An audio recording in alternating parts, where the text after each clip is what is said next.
And in another development on the political scene, a legal showdown is now looming between Jamaica Labour Party Member of Parliament for South East St. Mary, Dr. Norman Dunn, and the People's National Party over alleged defamation. We have more in this report from TVJ's Jeline Pearson.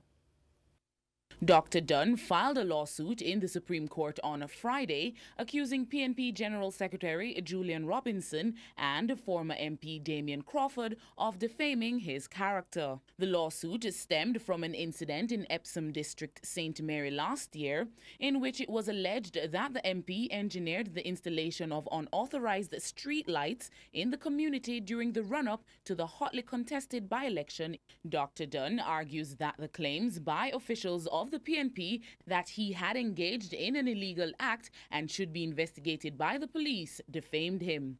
The unauthorized connections were removed by the Jamaica Public Service Company, JPS. Dr. Dunn insisted that he did not order the installation of the streetlights in Epsom. In the lawsuit, Dr. Dunn is seeking damages for defamation, an injunction restraining the defendants, whether by themselves, their servants or agents, from publishing the same or similarly defamatory words. He is also seeking aggravated and exemplary damages. Jeline Pearson, TVJ News.